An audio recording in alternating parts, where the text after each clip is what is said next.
state can call its next witness. The state's going to call Colter Cannon. I guess I should say Deputy Colter Cannon.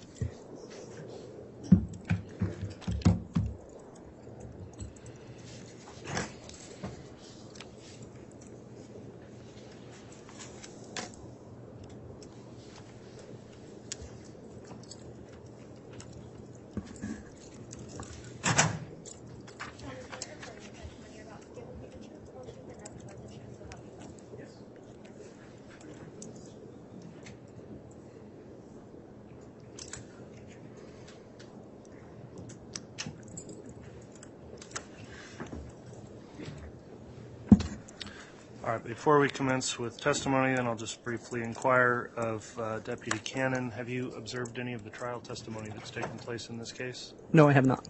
Okay. You haven't read it, listened to it online or on the news or anywhere else? No, sir. Okay, thank you for that response.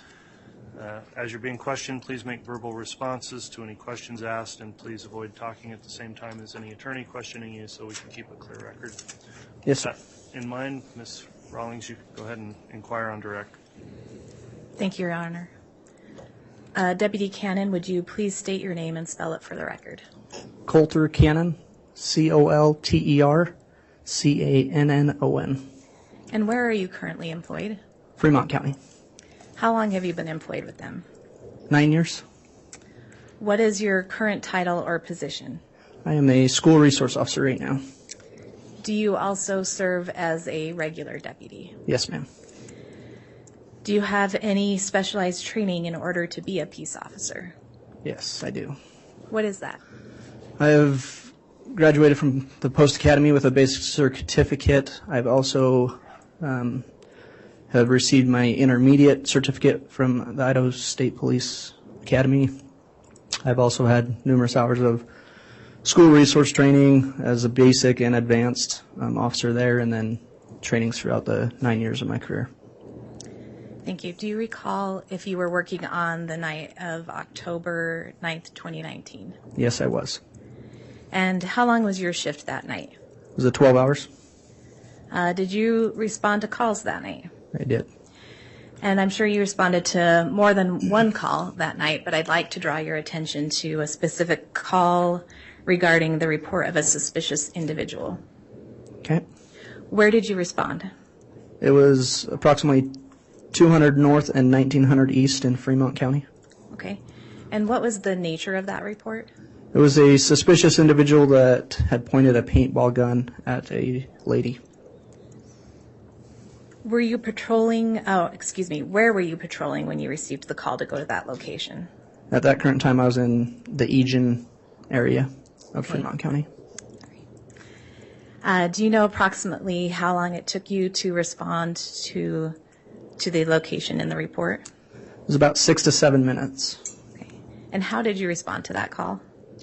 Initially, I had my lights on until I reached about 1900 North and 350 North, or 1900 East and 350 North, and then I shut them off. And why did you shut them off? Just so the suspect would not see me coming. Okay. Who reported the incident?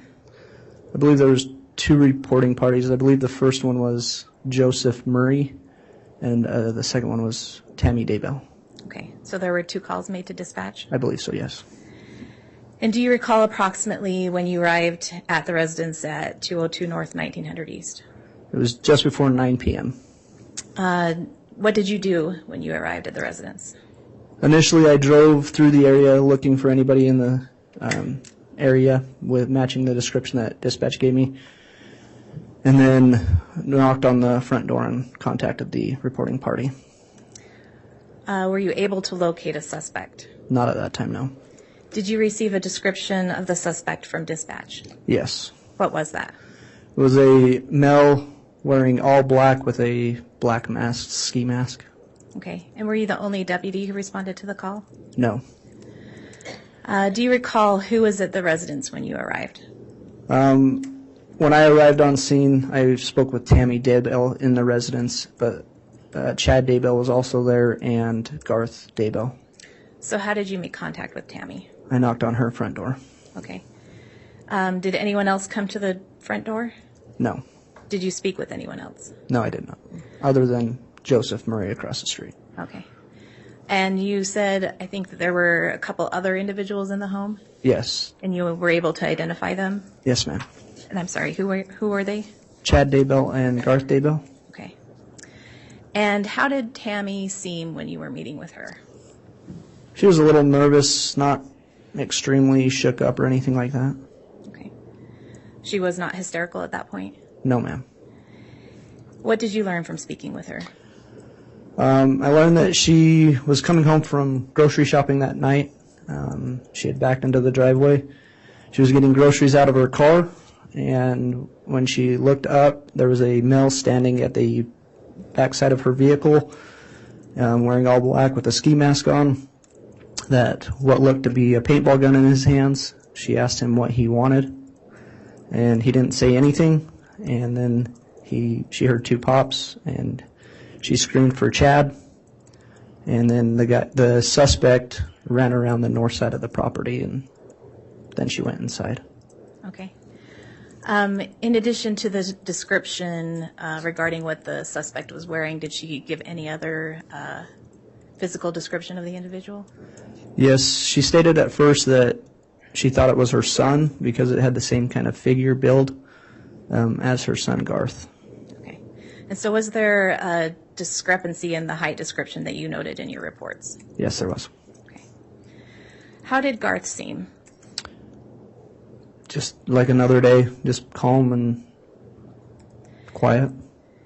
Didn't seem upset? No, How did Chad seem? the same. He just was quiet, standing there.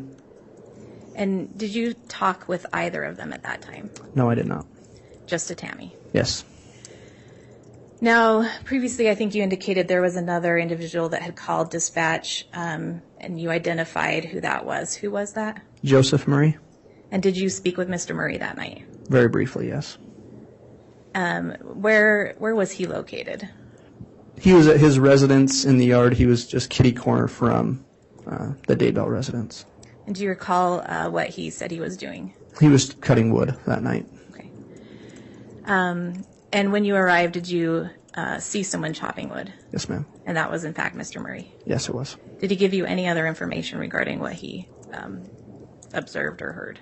He just stated that he heard Tammy scream, and then he had called 911. And do you know what Mr. Murray's relationship was to Tammy Daybell? It's her son-in-law. Now, I think you mentioned at the time you arrived at the residence it was a little before 9 o'clock. Yes, ma'am. Do you recall what the ambient lighting was like outside the home at that time? It wasn't super dark. It was dusk. What else did you do as part of your investigation that night? Like I said, I walked around the residence. We looked for any shell casings or anything like that. If it was a possible gun, did not locate anything though. Okay. Did you look anywhere else for shell casings? Nothing, nowhere else other than the immediate area where she located, stated that the incident happened. Okay.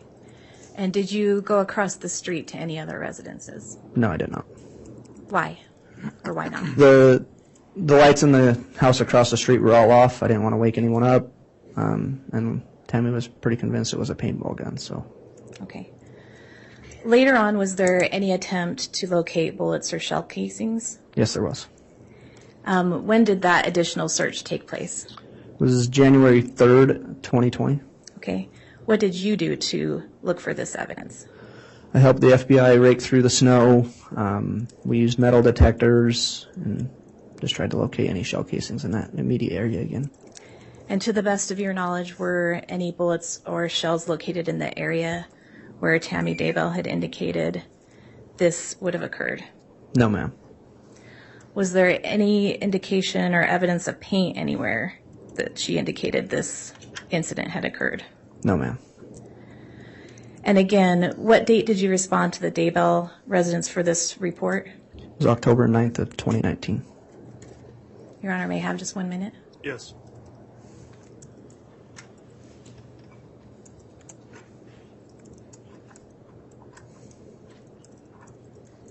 I don't have any additional questions. All right, thank you, Ms. Rawlings. Cross-examination, Mr. Archibald.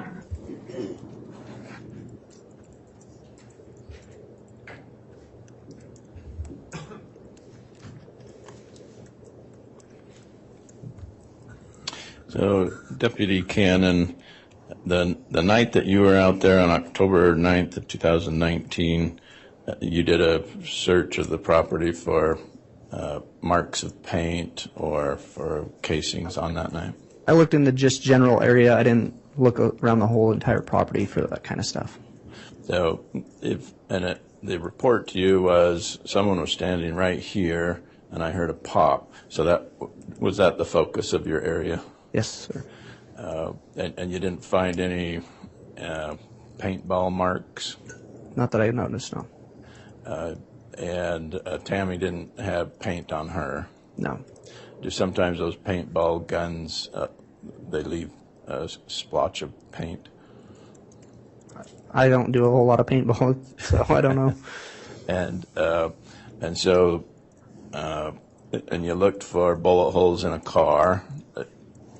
I didn't look for bullet holes anywhere. Like I said, I looked just in the immediate area for any shell casings or anything like that in the area.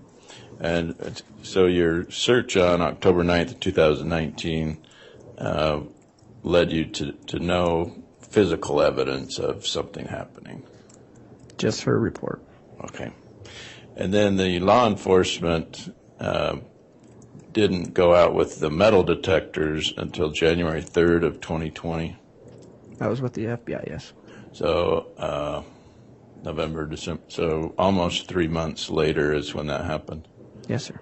And on January 3rd of 2020 is when the metal detectors were taken out there to look for casings or bullets? Yes, sir. And as far as you know, nothing was found? Not that I know of. All right. Thank you, sir. Okay.